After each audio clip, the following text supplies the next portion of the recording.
awit, pagdadakila sa mga kapangyarihang pangalan ng ating pinamahal Kristo.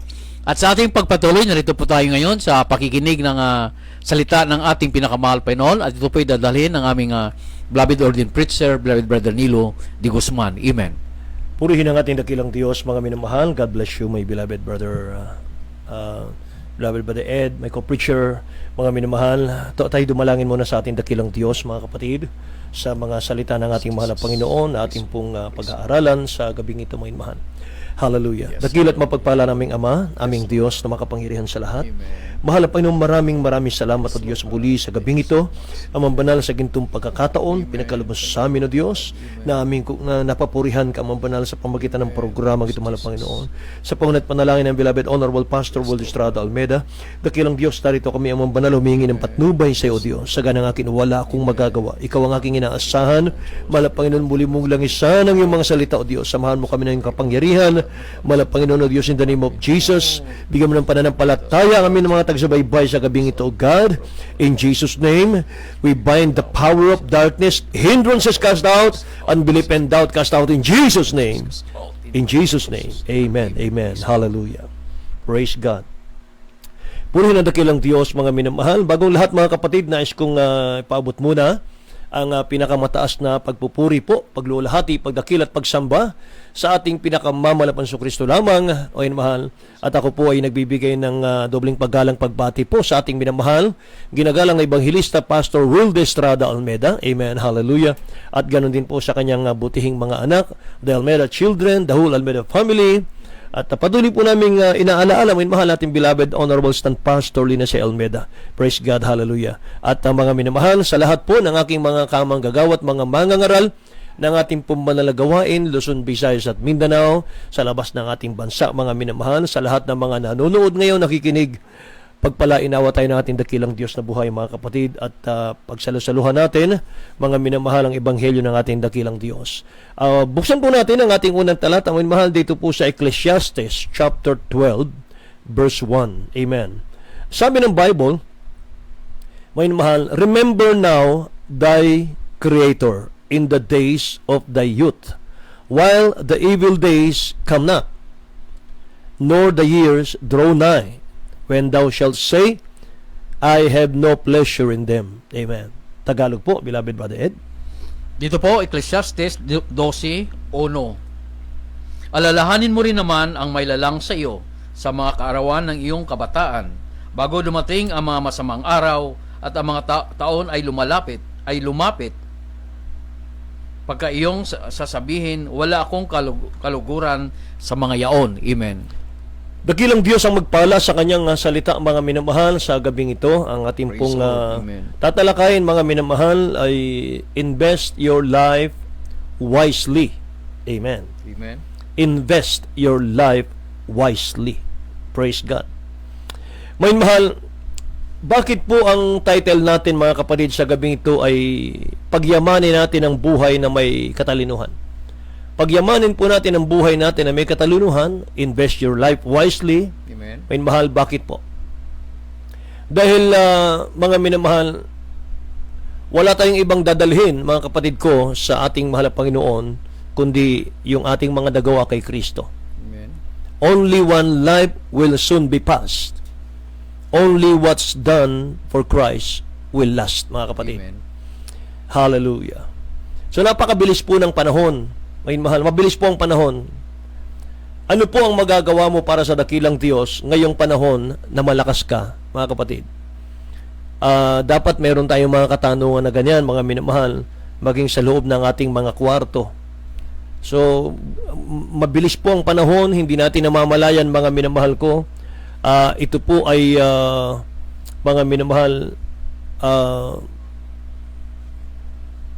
parang kailan lang, mga kapatid, na tayo po ay mga minamahal, mga baguhan pa kay Kristo sa mahal na Panginoon. Pero ngayon po, mga kapatid, ay tayo po umabot na ng maraming taon sa paglilingkod na hindi natin na namamalayan. Mga mahal. So napakabilis po ng panahon, mga kapatid. Kaya mga minamahal, ano ang magagawa natin para sa Diyos habang malakas pa, mga minamahal, ang bawat sa atin? Ang sumulat po ng Ecclesiastes, mga kapatid, ay si King Solomon po.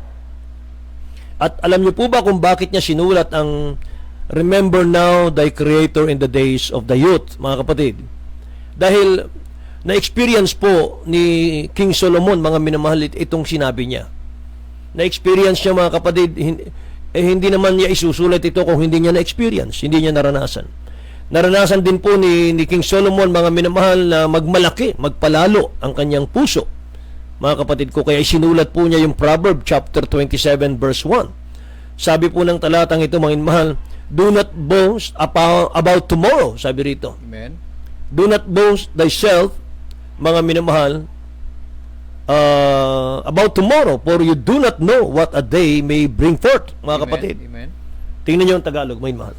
Dito po, Kawikaan 27, versikulo 1. Huwag mong ipaghambog ang kinabukasan, sapagkat hindi mo nalaman kung ano ang ilalabas ng ibang araw. Amen. Huwag mong ipaghambog ang bukas, sabi rito, mga kapatid ko, sapagkat hindi mo alam ang mangyayari bukas. Yan po ang si King Solomon, mga kapatid. So, may mahal sa ating pong buhay, mga kapatid ko, ay dapat bilangin natin ang bawat sandali po ng buhay natin. Every moment counts, mga minamahal.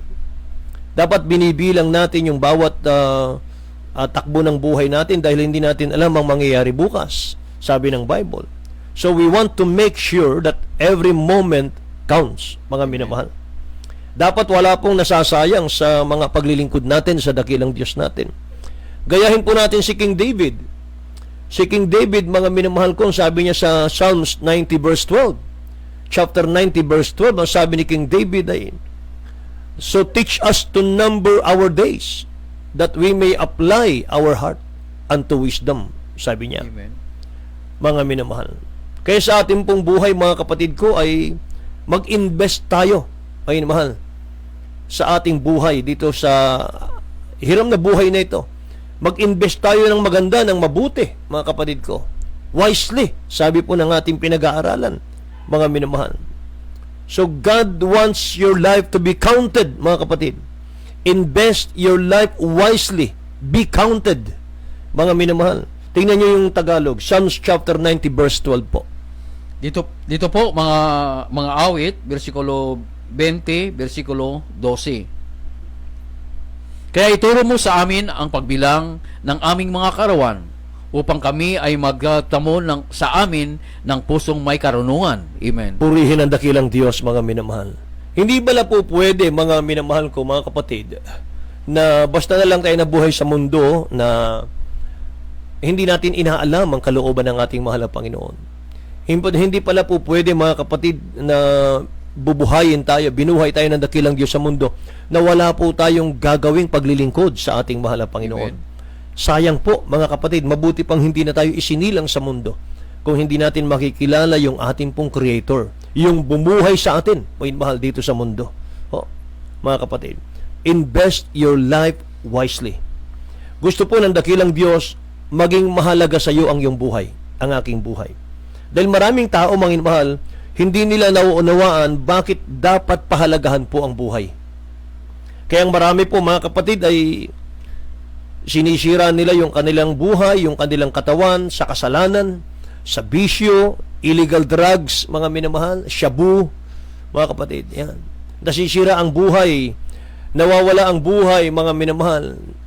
Pumapanaw sa mundo na hindi man lang nakilala ang ating napakabait at mapagmahal na Diyos, mga kapatid.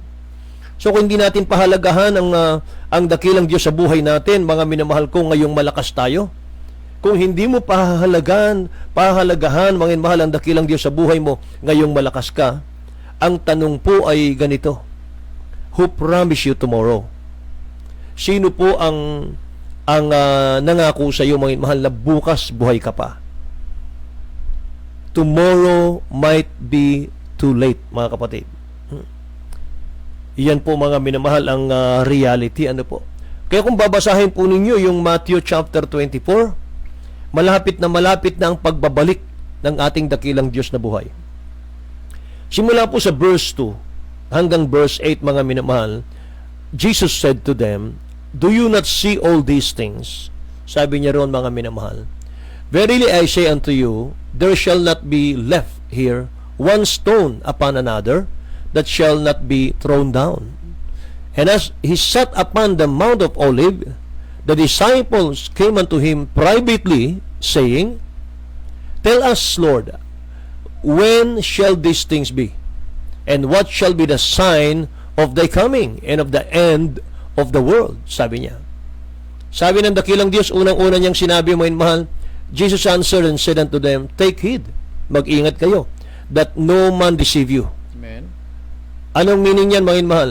Mag-ingat kayo na huwag kayong mailigaw ni naman. Mag-ingat tayo, mga kapatid ko, na baka maturuan tayong hindi magpahalaga, mga minamahal, na pawalang halaga yung mahalagang bagay, yung kaligtasan, paglilingkod sa Diyos. For many shall come in my name, sabi rito, saying, I am Christ, and shall deceive many. And ye shall hear of wars and rumors of wars. See that ye be not troubled, for all these things must come to pass, but the end is not yet. For nation shall rise against nation, and kingdom against kingdom, and there shall be famine and pestilences, and earthquakes in diverse places. Nangyayari lahat ngayon, mga minamahal, sa ating panahon ngayon. All these are the beginning of sorrow, mga minamahal ko. Tingnan nyo, mga kapatid. Kaya lahat ito nangyari na.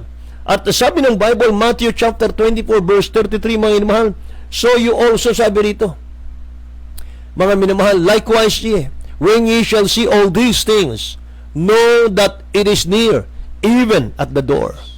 Pag nakita nyo ang mga bagay na ito, sabi ng ating nabasa, mga minamahal, talastasin ninyo na siya nasa pintuan na. Malapit na po siya, mga kapatid ko. No?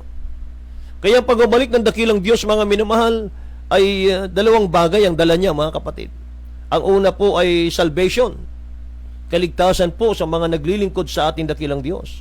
Para sa mga taong matapat na naglilingkod. Pangalawa po ay judgment. Mga minamahal, hahatulan niya, mga kapatid ko, ang tao na hindi naglilingkod sa Kanya. Kaya nga, mga minamahal, be wise. Maging matalino tayo, mga kapatid ko, sa ating pong paglilingkod. Huwag tayong sumandig, gawin mahal, sa ating mga relihiyon na wala namang prueba na ikaw ay may kaligtasan. May mahal. Wala namang prueba, mga kapatid ko, na ang pangalan mo ay nakasulat sa aklat ng buhay. Kaya nga sabi ng Matthew chapter 7 verse 21 hanggang 23, not everyone who says to me, sabi niya rito, not everyone that said unto me, Lord, Lord, shall enter into the kingdom of heaven, but he that doeth the will of my Father which is in heaven. Mga mahal. Tuloy natin sa Tagalog, beloved. Matthew chapter 7 verse 21 to 23. Dito po, Ebanghelyo ni San Mateo, Kapitulo 7, magmula sa versikulo 21 hanggang 23. Hindi ang bawat nagsasabi sa akin, Panginoon, Panginoon, ay papasok sa kaharian ng langit, kundi ang gumaganap ng kalooban ng aking Ama na nasa langit. Marami magsabi sa akin sa araw na yaon, Panginoon, Panginoon, hindi baga nagsipanghula kami sa iyong pangalan, at sa pangalan mo'y nagpalayas kami ng mga demonyo, at sa pangalan mo'y nagsigawa kami ng maraming gawang makapangyarihan? 23 po, at kung magagayoy, ipahayag ko sa kanila, kailan may hindi ko kayo nakikilala, magsilayo kayo sa akin, kayong mga gagawa ng katampalasanan. Amen. Tingnan nyo, mga minamahal ko. Sabi ng banal na kasulatan, mga kapatid, hindi lahat na nagsasabi sa akin, Panginoon, Panginoon, ay papasok sa kaharian ng langit. Kundi, mga minamahal, yung gumaganap, mga minamahal, ng kalooban ng ating Ama na nasa langit, mga kapatid. Ano sabi ron? May sinabi ron, mga minamahal, sa araw na yun ay hindi ko kayo nakikilala. Sabi niya, hindi ko kayo nakikilala. Amen. Yung mga minsang nangaral, minsang nagpalayas ng demonyo sa pangalan ni Jesus, mga minamahal. Itong talatang ito, mga kapatid ko, ito po ay para doon sa mga nakalimot sa ating dakilang Diyos, yung hindi po pinahalagahan yung kanilang paglilingkod. Mga backslider, mga minamahal, ang tinutukoy dito. Yun po yung mga Kristiyanong nagpabaya sa paglilingkod sa ating mahal na Panginoon. Ngayon, ang tanong, mga minamahal, anong halaga ng haba ng taon ng pagiging Kristiyano natin kung ngayong malapit na ang pagbabalik ng dakilang Diyos, nagpapabaya ka sa tungkulin na binigay ng dakilang Diyos sa atin? Yung inmahal. Yan po napakahalagang tanong, mga kapatid. Hindi po pinag-uusapan yung haba ng taon. Ang pinag-uusapan po yung ngayon. Amen. Mga minamahal. Ngayon ba, mga kapatid ko, ay patuloy pa rin po tayo sa ating pong pag-ibig, pagmamahal at maalab na paglilingkod sa ating dakilang Diyos, mga kapatid. Kaya nga sinasabi mga minamahal ng Ecclesiastes chapter 12 verse 13 and 14, mga kapatid, let us hear, sabi rito, the conclusion of the whole matter. Fear God and keep His commandments. Amen. For this is the whole duty of man, mga minamahal. For God shall bring every work into judgments with every secret thing, whether it be good or whether it be evil, mga kapatid. Tingnan nyo sa Tagalog, beloved. Ito po, Ecclesiastes, Kapitulo 12, versikulo 13 hanggang 14. Ito ang wakas ng bagay. Lahat ay narinig. Ikaw ay matakot sa Diyos at sundin mo ang kanyang mga utos, sapagkat ito ang buong katungkulan ng tao. 14 po, sapagkat nadalhin ng Diyos ang bawat gawa sa kahatulan, pati ang bawat kubling bagay, maging ito'y mabuti o maging ito'y masama. Amen. Yun, mga minamahal. Dapat nating maunawaan, mga kapatid, na ang buhay pala natin ay may conclusion, mga minamahal. At sabi ron ay meron tayong duty. This is the whole duty of man, mga minamahal. Yung matakot sa Diyos, sundin ang kanyang utos, mga kapatid. Oh. So para hindi masayang, mga minamahal, yung panahon at oras natin dito po sa mundo, mga minamahal, alamin po natin yung saligan ng katotohanan mula sa salita ng dakilang Diyos. Mga minamahal, ano ba yung katayuan natin sa harap ng ating mahal na Panginoon? Ang katayuan natin, mga kapatid ko, ay unang-una, hiram lang natin ang buhay natin sa Diyos. Ownership, yan mga minamahal ko. Ang katayuan natin, may nagmamay-ari sa iyo, may nagmamay-ari sa akin. Kung babasahin mo yung Matthew chapter 25, verse 14, sabi rito, for the kingdom of heaven, mga minamahal, is as a man traveling into a far country, who called his own servants and delivered unto them his goods. Mga minamahal, tingnan nyo. Dito po, Ebanghelyo ni San Mateo, Kapitulo 25, versikulo 14. Sapagkat tulad ng sa isang tao na nang paroon sa ibang lupain, ay tinawag ang kanyang sariling mga alipin at pinamahala sa kanila ang kanyang mga pag-aari. Amen. Ipinamahala sa kanila ang pag-aari, mga minamahal, Amen. nitong ating pinakamamahal na Panginoon, mga kapatid. So, pinagkatiwala lang sa iyo, sa akin, lahat ng nasa atin. Amen. Lahat ng nasa iyo, ipinagkatiwala lang pala ng dakilang Diyos sa iyo yan. Dakilang Diyos ang may-ari ng lahat ng bagay, mga minamahal. So, hindi natin dapat inaangkin yung mga bagay na ipinagkatiwala lamang ng dakilang Diyos sa atin. Gusto ng maraming tao kasi, mga minamahal, na sila po ang kumontrol sa ating dakilang Diyos. Sila po ang kumontrol sa gusto ng mahal na Panginoon. Hindi ganon, mga minamahal.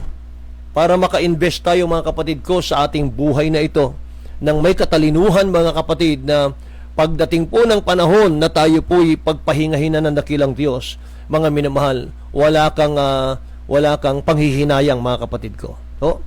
Ano po, mga minamahal, ang gagawin po natin, mga kapatid ko? Tayo po'y maglingkod sa dakilang Diyos. Siya ang masunod, hindi po tayo. Kaya, mga minamahal, iwasan po natin, mga kapatid, yung paglilingkod na yung banal na kasulatan, mga minamahal, ang sumusunod sa atin. Dapat po, mga kapatid ko, tayo ang sumusunod sa banal na kasulatan. Yes, amen. Pangalawa, mga minamahal ko, na dapat nating ipagkatuwa, mga kapatid. Yung una, mga minamahal, pag-aari tayo ng dakilang Diyos na buhay. Pangalawa po ay merong awarding. Meron palang awarding sa langit. Magbibigay ang dakilang Diyos ng award, mga kapatid ko, ng gantimpala. Sabi nga ng Matthew chapter 25 verse 15, and unto one he gave 5 talents, to another 2, and to another 1, to every man according to his several ability. Mga minamahal, straightway took his journey, mga kapatid. Tingnan niyo, mga minamahal, sa Tagalog.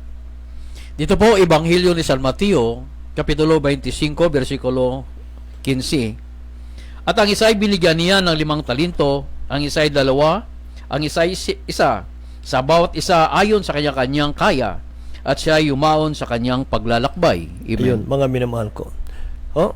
Ano pa, mga minamahal, ang sinasabi ng Biblia? Lahat po ay bibigyan ng award ng dakilang Diyos. Sabi nga po ng nabasa natin kanina, Ecclesiastes chapter 12 verse 14, for God shall bring every work into judgment, sabi niya, with every secret thing, whether it be good or whether it be evil, mga kapatid. So, wag nating tinan, wag nating hanapin, mahal, ang ibinigay ng dakilang Diyos sa iba, sa ibang tao. Wag po. Ang isipin natin, mahal, kung ano yung binigay ng Diyos sa iyo, mga minamahal ko. Meron kasi minsan na magtatanong sa atin, Brad, wala kasi akong oras sa imbitasyon mo sa akin dumalo sa church nyo. Busy ako masyado. Yung iba, nagagawa nilang makadalo. Sabi niya, mga minamahal, nung aking nakausap minsan. Kasi hindi sila busy. Ayan. Alam niyo, mga minamahal ko, lahat naman tayo, binigyan ng dakilang Diyos ng pare-parehong oras Lahat tayo binigyan ng dakilang Diyos ng 24 hours. Wala pong hihigit doon. Wala pong 24 hours and 1 minute, mahal, na binigyan ng dakilang Diyos. Wala rin pong binigay ang mahal na Panginoon, mga minamahal ko, ng kulang sa 24 hours, mga kapatid. Lahat tayo pantay-pantay, mga minamahal. Binigay na oras sa atin.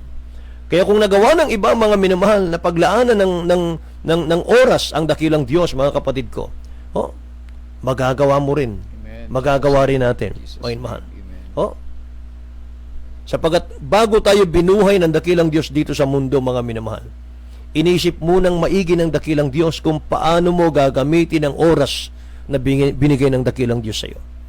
Hindi ka bubuhayin ng mahal na Panginoon sa mundo, mga mahal, kung hindi perpekto ang plano ng Diyos sa atin, mga kapatid. Kaya kapag tinawag ka ng dakilang Diyos, kapag nagpakilala ang dakilang Diyos sa iyo, binigyan ka niya ng oras, ng panahon para paglingkuran ng dakilang Diyos, iyan po'y priceless sa mahal na Panginoon.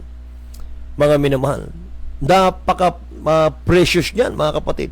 Hindi tayo karapat-dapat, mga minamahal, sa langit na binigay ng dakilang Diyos sa atin.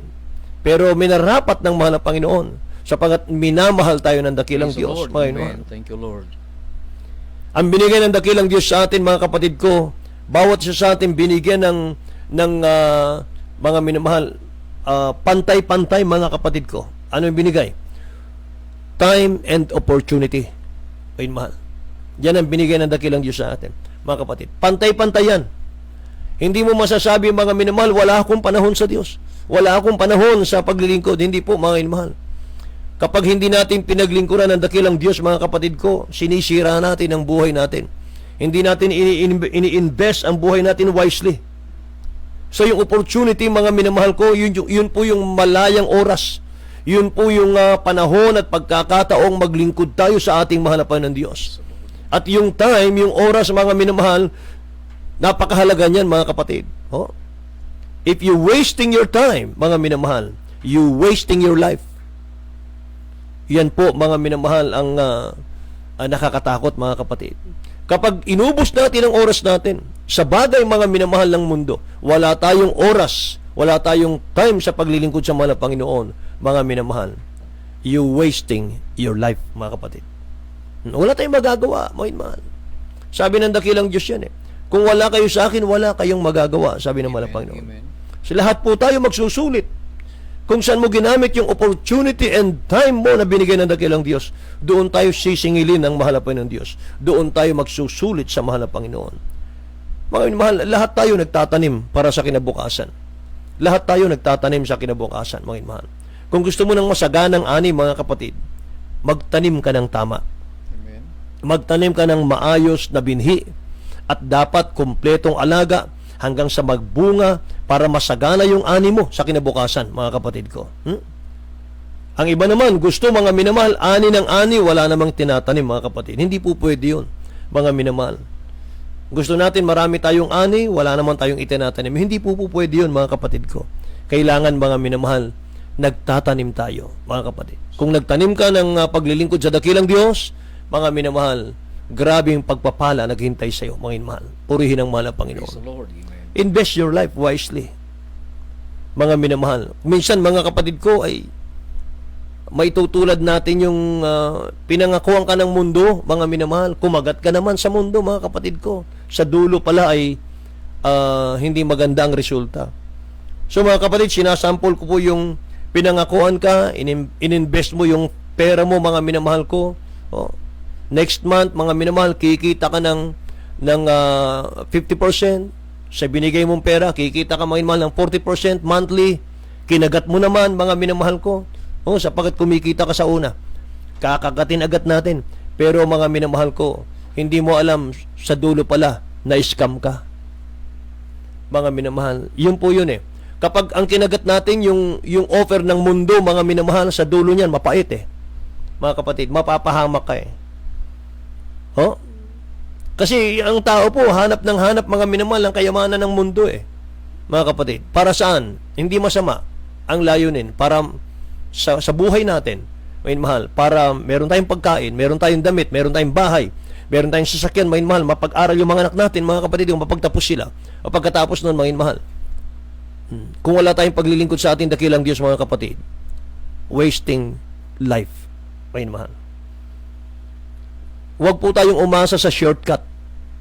Invest mo yung pera mo, mga mahal, yung pala sa dulo scam, mga kapatid ko. Huwag nating i-invest, mga minamahal, yung bagay na sa huli yung pagsisisihan natin. So, huwag tayong aasa sa shortcut, mga mahal. Wala pong shortcut sa dakilang Diyos, mga kapatid. Wala po. Ang prinsipyo ng dakilang Diyos, magtanim ka muna, alagaan mo, diligan mo, then maghintay ka hanggang sa magbunga, mga kapatid ko. Yan. So you are not your own. Hindi tayo sa ating sarili. You will give an account about every talent you have to God on the last days. And you will be rewarded accordingly. So don't waste your time. Don't waste your life, mga minamahal. Mga kapatid. Napakahalaga po ng bawat oras. Napakahalaga, mga minamahal. Maging ang inyong mga panunood, mga minamahal, sa ating mga gawain. Napakahalaga niyan sa mahal na Panginoon. Hindi po tayo nagsasayang ng oras, mga minamahal. Kapag kayo po ay nakikinig, mga kapatid ko, nag-aaral tayo ng salita ng dakilang Diyos. Mga minamahal, ang sarili nating katwiran ay basahang marumi lamang sa dakilang Diyos yan eh, mga kapatid. Yan ang sabi ng Bible. Sa Isaiah chapter 64 verse 6, mga kapatid, tingnan natin ang talatang ito. Dito po, ay Isaiah, Kapitulo 64, versikulo 6. Sapagkat kaming lahat ay naging parang marumi, at ang lahat naming katwiran ay naging parang basahang marumi, at nalalantang gaya ng dahon, kaming lahat ay tinangay kami ng aming mga kasamaan na parang hangin. Amen. Ayun, mga minamahal. Ang sabi ng ating nabasa, mga kapatid ko, ay walang kabuluhan ang bawat sa atin sa harap ng malang Panginoon. Yung ating mga katwiran, mga minamahal, ay basahang marumi, mga kapatid. Katulad daw tayo ng nalalantang gaya ng dahon, tayong lahat. Tinatangay tayo, mga minamahal, ng hangin ng kasamaan, mga kapatid ko. Yun ang ating kalagayan sa harap ng malang Panginoon.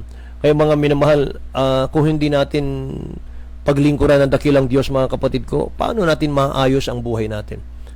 Sabi ng banal na kasulatan, tinatangay tayo, mga minamahal, ng ating mga kasamaan na parang hangin, mga kapatid. Kahit na kamtan natin, mga minamahal, sabi nga ng Mark chapter 8 verse 36, makamtan man natin ang kayamanan ng buong sanlibutan, kung ang kaluluwa naman natin ay mapahamak, mga minamahal, sa impyerno. Amen. Wala pong pakinabang, mga kapatid ko. Amen. Purihin ang dakilang Diyos. Kaya una, mga minamahal, para ang ating buhay, mga kapatid ko, ay ma-invest natin wisely, mga minamahal. Yan po ang ating title, mga kapatid ko, sa ating pag-aaral, mga minamahal, ngayong araw po ng Martes, mga kapatid. Amen. Invest your life wisely, mga minamahal. Yan po, mga minamahal, ang napakahalaga. Pagyamanin natin ang buhay natin na may katalinuhan, mga kapatid ko. So, paano natin gagawing mga minamahal, ma-invest ang buhay natin na may katalinuhan, mga kapatid ko? Paglingkuran natin ang mahal na Panginoon. Maglingkod tayo sa dakilang Diyos. Ibigay natin ang oras ng dakilang Diyos para sa atin, mga kapatid ko. At mga minamahal, sabi nga po ng Ephesians chapter 2 verse 8 and 9, sa biyaya kayo nangaligtas. Amen. Sa pamamagitan ng pananampalataya. At ito'y hindi sa inyong sarili. Ito'y kaloob ng Diyos. Amen. Praise the Lord. Hindi sa pamamagitan ng mga gawa upang ang sino man ay huwag magmapuri, mga kapatid. So, ang kaligtasan po ay biyaya. Praise the Lord. Hindi mo pwedeng bilhin, hindi mo pwedeng palitan ng salapi ang kaligtasan, mga minamahal. Biyaya ng mahal na Panginoon. Paano natin nakakamtan yan, mga kapatid ko?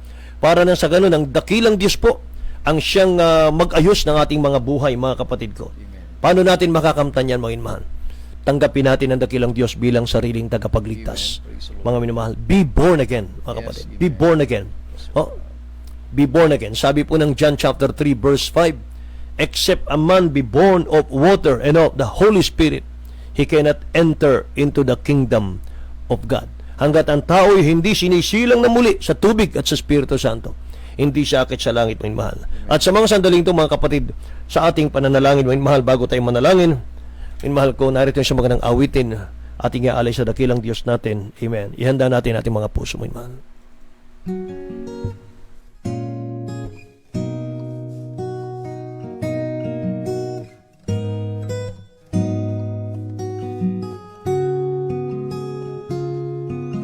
Ikaw ang dahilan kung bakit langit kanyang iniwanan,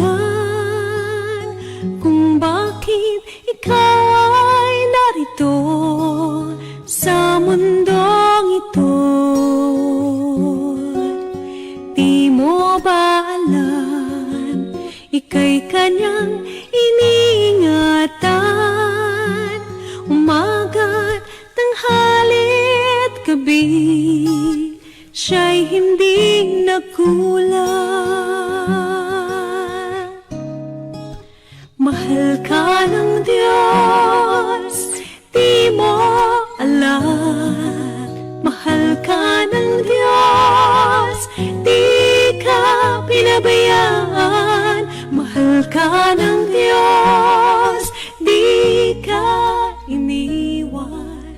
Manalig ka lamang. Amen. Praise the Lord. God bless you po, beloved ordained preacher, beloved Brother Lilo de Guzman, sa salita ng ating pinakamahal Panginoon. Ating po na pakinggan kung paano po natin, hallelujah, i-invest o paano po natin ipamumuhay, paano po natin, hallelujah, ipagamit ang ating buhay sa ating pinakamahal na Panginoon. Tulad nga po natin na pakinggan, be born again, ang sabi nga po, para ating matiyak na tayo nga po, hallelujah, ay sinasamahan, tayo po ay nasa tamang landas sa ating paglakad bilang totoong tao, hallelujah, o tunay na anak ng Diyos sa sanlibutan ito. Tanggapin niyo po ang ating pinakamahal Panginoon bilang paunang steps para tayo po ay maging tunay na anak ng ating dakilang Diyos. Banggitin niyo po o samahan niyo po kami sa panalangin ito. Tanggapin niyo po ang ating pinakamahal na Panginoon. Opo, dakilat mapagpala naming Ama, Diyos na makapangyarihan sa lahat, sa dakilat makapangyarihang pangalan mo po aming pinakamahal Panginoong Jesus. Maraming salamat, dakilang Diyos, sa mga salita na aking napakinggan. Opo, mahal na Panginoon, narito po ako lumalapit sa iyo, isang taong makasalanan. Tinatanggap kita, mahal Panginoon, bilang Diyos at Hari ng aking buhay. Patawarin niyo po ako, dakilang Diyos, sa lahat-lahat ko po mga pagkakasala at pagkakamali sa iyo. Mahal Panginoon, tulungan niyo po ako na maging tunay mo pong anak sa puso, gawa at katotohanan. Sa pangalan ni Jesus na aking tinanggap. Amen and amen. Praise the Lord.